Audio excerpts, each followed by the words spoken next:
Hei ja tervetuloa kesäkuun vlogille. Mä en varmaan vielä kuvannutkaan aloitusta tähän videoon. Mä oon tässä nyt kuvannut sellaista Everything I Made in June, eli kaikki mitä mä tein kesäkuun aikana.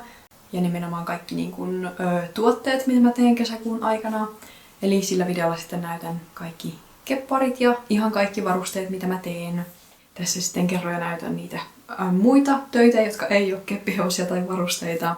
Jotta tosiaan ollaan aloitettu kuvaamaan sitä videota ja tarkoitus sitä varten on kuvata joka päivä, että mitä mä sain aikaiseksi. Ja nyt sitten keskityn tuolla videon tekstittämiseen. Pitäisi tällä viikolla saada julkaistua toi toukokuun vlogi, niin se pitäisi tehdä.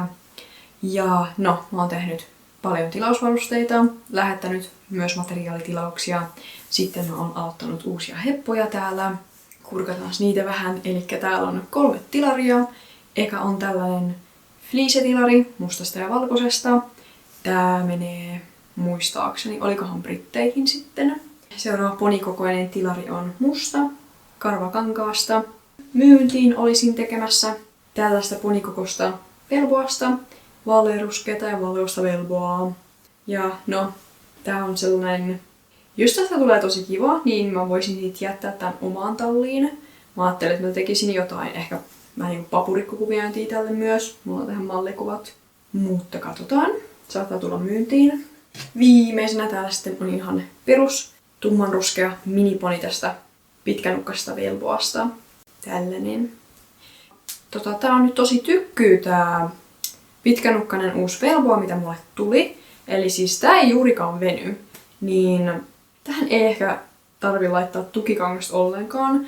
Koska kuten näette, niin tää niska on tällainen tosi kapea. Vaikka tää on siis samalla normaalilla kaavalla tehty.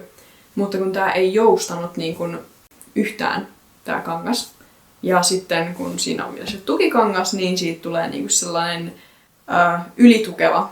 Että se ei anna niin kuin yhtään väriksi. Niin mä nyt vielä täytän tätä paremmin. Tää on nyt vaan nopeasti täytetty, jotta saadaan toi niska tuolta paremmin, mutta niin kuin jatkoa ajatellen mä en varmaan käytä tässä sitten tukikangasta ollenkaan. Mikä on vähän yllättävää, koska yleensä siis nämä niin kuin pitkäkarvaiset velvoatkin on sellaisia, että niissä tarvii tukikankaan. Mutta tää on nyt sellainen, että kokeilen ilman tukikangasta tätä, että toimiiko se ollenkaan. Ja onko se sitten parempi kuin, että siinä on se tukikangas. Tukikangashan ei todellakaan käy kaikille kankaille. Se ei todellakaan kuulu kaikkiin kankaisiin, vaan sitä ohjeidenkin mukaan kuuluu käyttää ohuille joustaville kankaille, mitä velboa yleensä on. Esimerkiksi tässä hevossa on tietenkin tukikangas, koska tää on tätä ohuempaa velboa. Tää on tosi joustavaa, mutta verrattuna sitten tuohon uuteen pitkänukkaiseen laadukkaaseen velboaan, mitä mulla nyt on, niin se ei jousta samalla tavalla. Jotta mä oon ennenkin tästä tukikankaan käytöstä vähän puhunut ja että miten sitä oikeasti niin kun käytetään väärinkin kepparipiireissä, että ihan niinku kaikkiin kankaisiin. Niin siis se tukikangas tosiaan, jos sitä käytetään kankaaseen, mikä ei tarvitse tukikangasta, millä sitä tukikangasta ei ole tarkoitus käyttää, eli tosi venymättömälle kankaalle, kuten vaikka karvakangas on. Ja sitten useimmat fleecet, mitä mä käytän, koska ne on sellaisia paksuja ja joustamattomia. Ja nyt sitten esimerkkinä tämä paksumpi velvoa tässä, niin se tosiaan saattaa vetää sen hevosen niin kuin ylisuoraan, eli vinoon tässä tapauksessa. Ja en mä tiedä, näettekö te?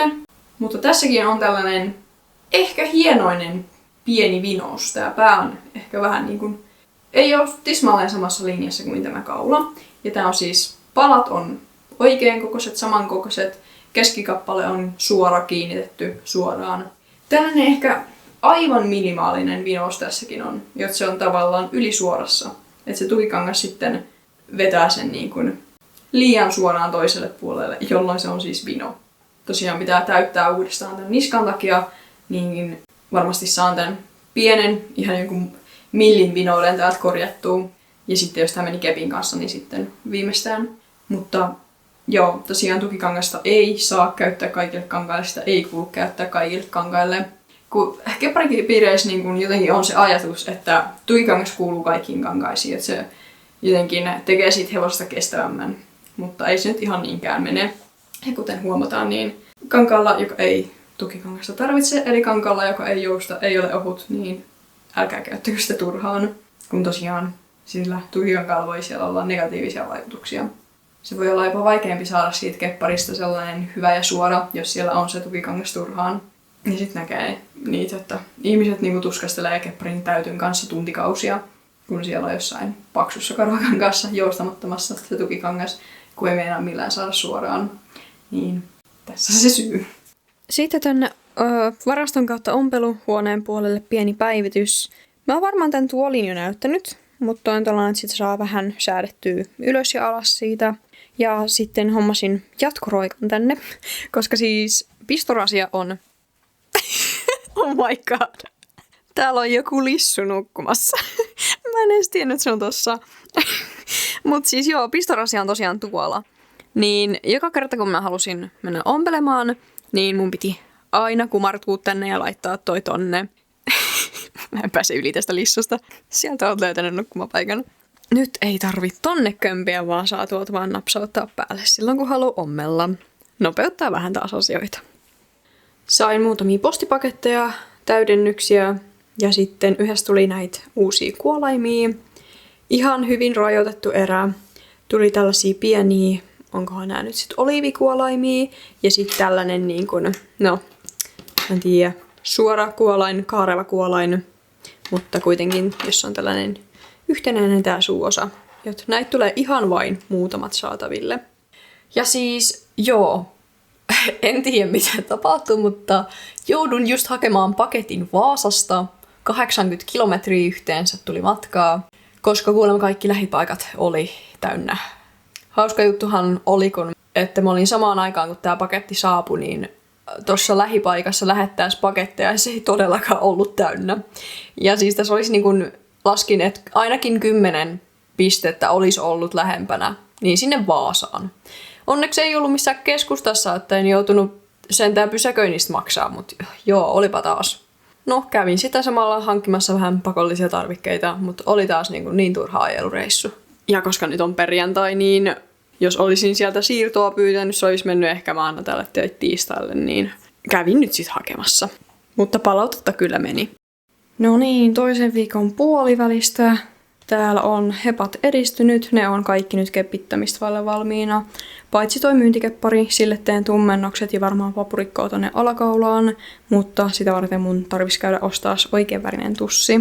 Mutta täällä on tämä kirjava fliiseponi, jolle tuli mohairista pystyharja, ruskeat maalatut silmät, pinkki turpa ja sitten tällaiset viikset. Elikkä tämän näköinen kaveri. Hän pitää noita viiksiä vielä trimmata. Sitten tässä pöydällä on tilausvarusteiden teko, muutamia etsitilauksia ja sain sitten tämän ponin myytyä, niin sillekin on tässä varusteita. Ja sille pitää mennä tiedot mukaan, niin mulla on lappu tossa, etten unohda. Sitten täällä on nämä 2 muuta tilaria, eli poni mustasta karvakankaasta, iso tähti, jossa karvat on miten sattuu, ja tuollainen turpapilkku sekä siniset värilliset silmät. Ja sitten miniponi, tumman ruskea, ja silloin tällainen pieni tähti. Eli kaikki nämä pitäisi nyt kepittää. Nyt prioriteettina mä teen tietysti noin 3 etsivarustetilausta ja tolle valmiille myyntiponille ne varusteet, että saan ne niin kuin pois alta. Ja sitten sen jälkeen lähdetään kepittämään ja tolle miniponille pitää myös tehdä varusteita. Katsotaan, jos saisin tällä viikolla nämä vielä postiin kaikki. Ainakin nyt noi tilaukset ja myyntiminiponi pitäisi tosiaan saada postitettua. Ja tuolla on sitten muuten jo muutamia tilausnaruja tehtynä.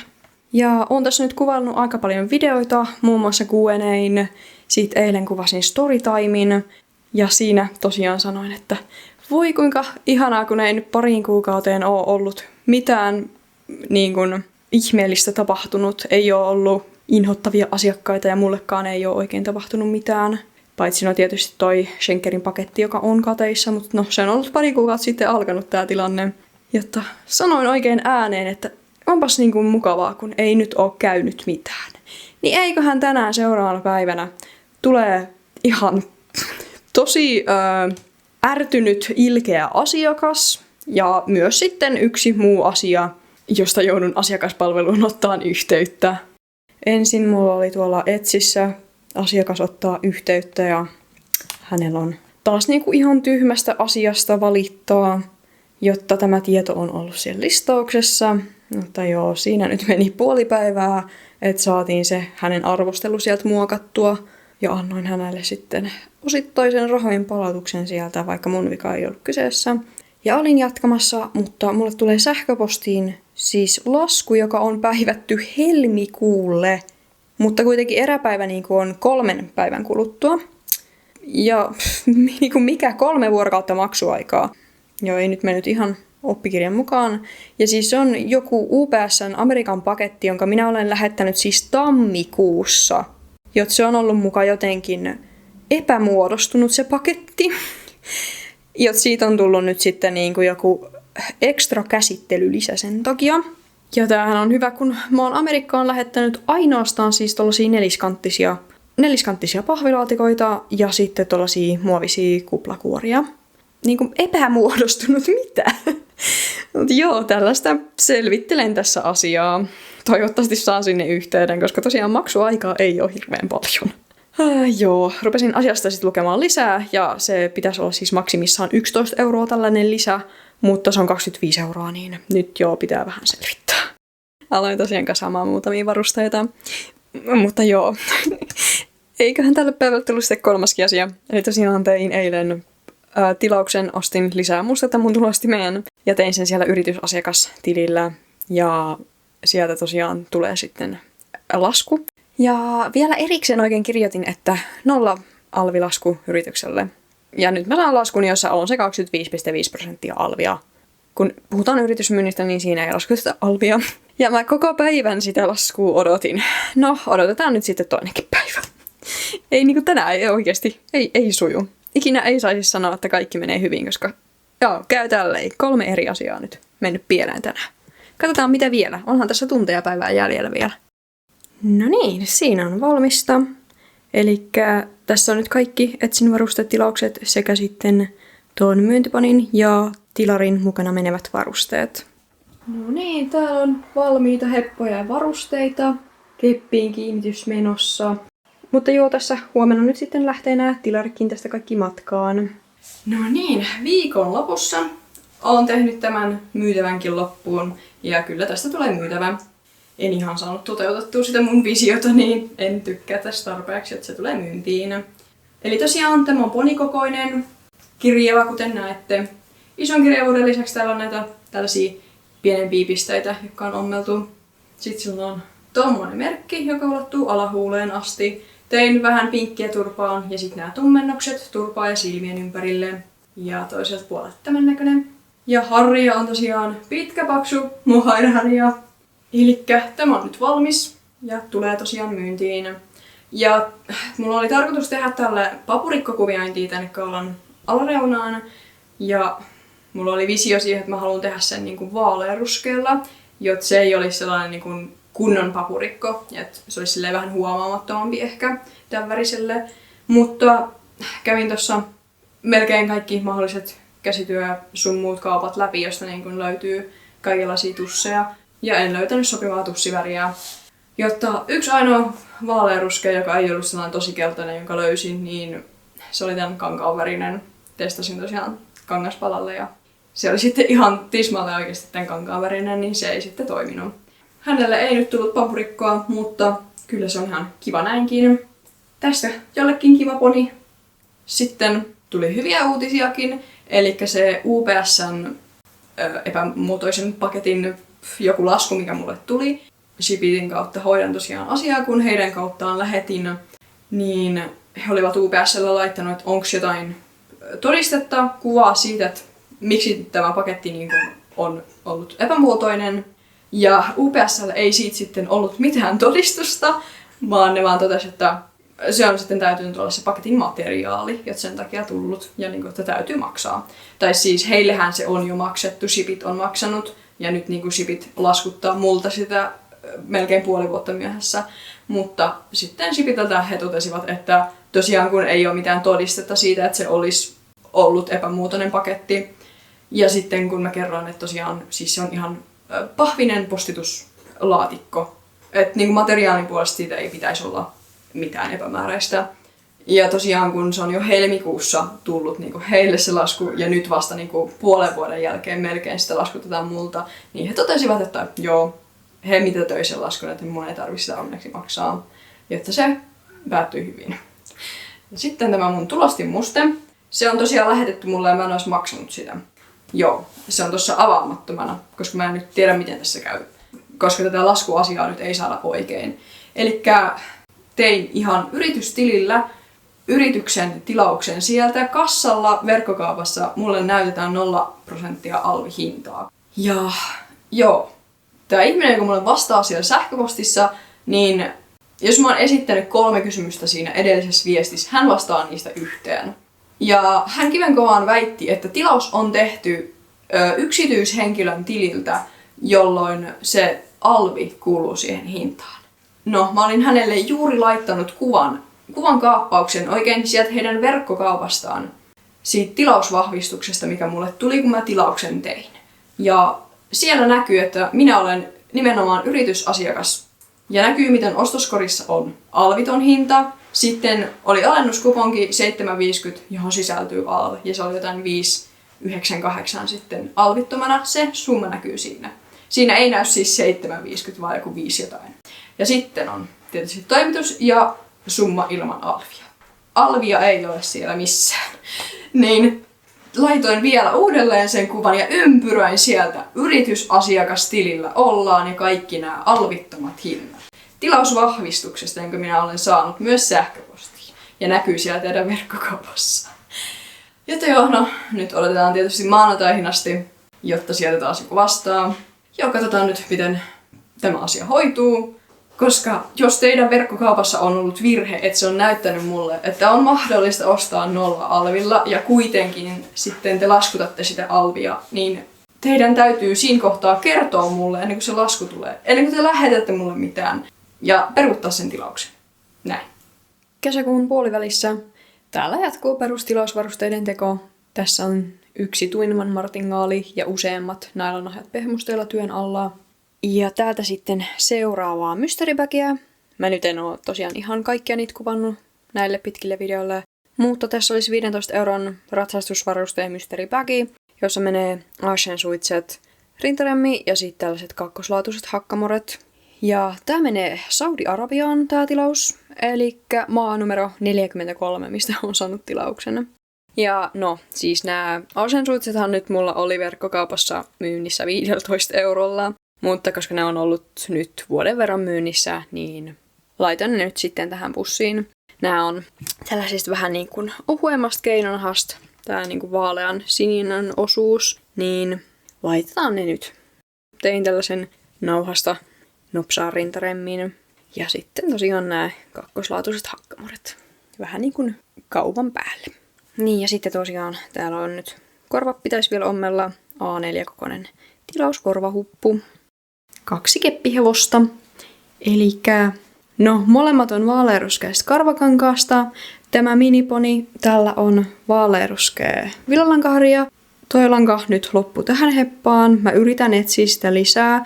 Mulla on sellaista pikkusen lämpimämmän sävyistä kellertävämpää vaalearuskeata, mutta tää on ollut suosittu lankaväri, niin ehdottomasti yritän löytää lisää. Ja sitten merkkinä tällä on tällainen epäsäännöllinen piirto. Tommonen. Ja ei muita yksityiskohtia. Sitten tämä tilari. Tää on pikkupanikokoinen. Tää meni tietojen kanssa. Tämän nimeksi tuli CH Atlas. Harja on 8 senttiä pitkä punaruskeasta villalangasta. Sitten sillä on läsi ja alahuulessa tällainen pieni merkki. Tämän näköinen. Aika veikeä kaveri. Näistä hepoista tulee jotenkin tosi niin kuin tällaisia veikeän nuorekkaan näköisiä heti kun tekee lyhyen harjan. Vähän karvoja pitää vielä siistiä, mutta menen ottaa nyt kuvat näistä. Sain tässä vähän taas sekalaisia materiaaleja, tarvikkeita. Oli tällainen kiva korupussi. Niin täältä tuli sitten otsapantaan ja vaikka johonkin lännen suitsiin koristeita. Siitä oli muutamia ihan ketjuja. Sitten tällaisia pieniä kivoja riipuksia, joissa saa tosi kivoja suitsikoruja. Toi avain kans.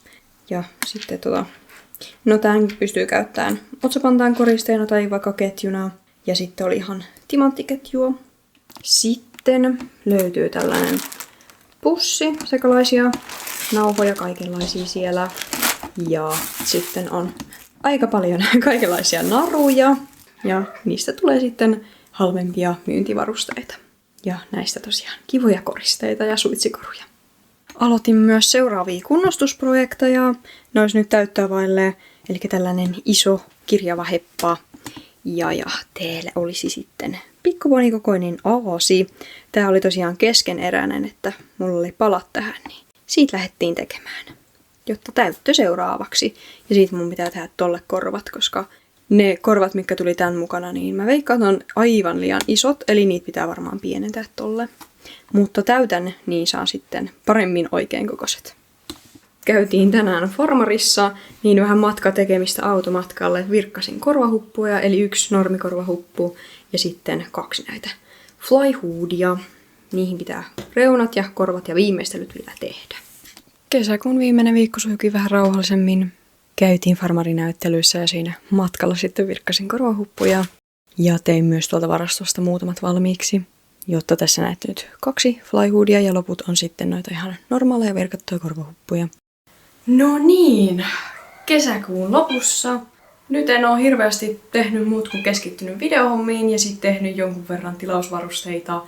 Ja sitten tein tosiaan nämä kunnostukset loppuun. Eli tässä on tää aasi, joka tuli mulle keskeneräisenä. Tällaista pehmokarvaa ja sitten nämä niinku klipatut kohdat tai vaaleat kohdat on velboaa.